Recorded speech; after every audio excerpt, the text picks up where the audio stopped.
Good evening. The second nurse in Dallas diagnosed with Ebola is Amber Vinson, who was among more than 70 workers at Texas Health Presbyterian Hospital who treated Thomas Eric Duncan, who died last week. Today, Vinson, in the yellow suit, was put on a plane to Atlanta for treatment at a specialized infectious disease unit at Emory University Hospital. Unfortunately, this is not her first flight this week.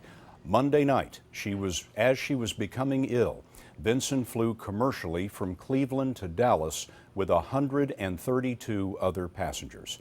President Obama canceled his schedule today to hold a special cabinet meeting on Ebola.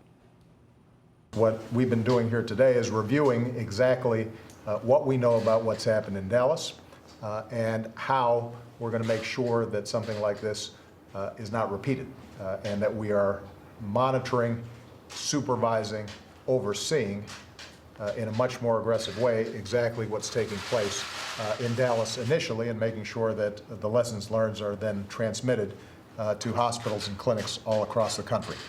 The president also said that the CDC will set up a SWAT team to reach within 24 hours any hospital reporting an infection. He said the threat of an actual outbreak in the United States is, quote, very, very low. But he warned that if the world doesn't end the outbreak in West Africa, then Ebola will spread globally. We have a team of correspondents on this story from Dallas to Liberia, and we'll begin with Manuel Bojorquez. Officials say the nurse, 29-year-old Amber Vinson, was isolated at Texas Health Presbyterian within 90 minutes of reporting a fever yesterday. But just the night before, she was on Frontier Airlines Flight 1143 from Cleveland to Dallas, and she boarded knowing she had a low-grade fever of 99.5, according to CDC Director Tom Frieden, who spoke on a conference call this afternoon.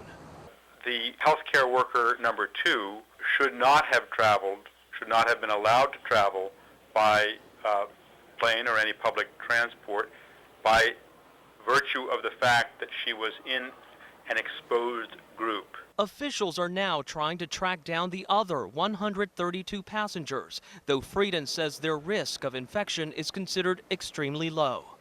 Vinson was diagnosed just 2 days after her coworker, 26-year-old Nina Pham, increasing concerns about the hospital's ability to treat and contain the disease. Here's what State Health Commissioner David Lakey said 2 weeks ago. This is not West Africa. This is a very sophisticated city, a very sophisticated hospital. The chances of it being spread are very, very, very small. But today, senior hospital official Daniel Varga said this. We're a hospital that may have done some things different with the benefit of what we know today. Both nurses cared for Thomas Eric Duncan September 28th through the 30th, a time when doctors say there was extensive contact with vomiting and diarrhea, and now believed to be the period when the risk of infection was highest. Dallas County Judge Clay Jenkins says there are no plans to quarantine 75 other healthcare workers who were possibly exposed while treating Duncan. If they have any temperature or any other, loose stool or any other symptom, they immediately go to isolation. Mayor Mike Rawlings indicated there could be more cases. It may get worse before it gets better, but it will get better. In Vinson's Dallas neighborhood, hazmat crews began decontaminating her apartment. Emily Gieselin lives nearby. It was just a little nerve-wracking, not gonna lie. Just like, okay, is this gonna keep going? There's gonna be more and more and more, and so, when's it gonna stop, I guess? The CDC says Vinson was never told to stay off commercial flights. Officials in Ohio say she visited 3 relatives there who work for Kent State University. Scott, those family members have been ordered to stay off campus for 21 days as a precaution.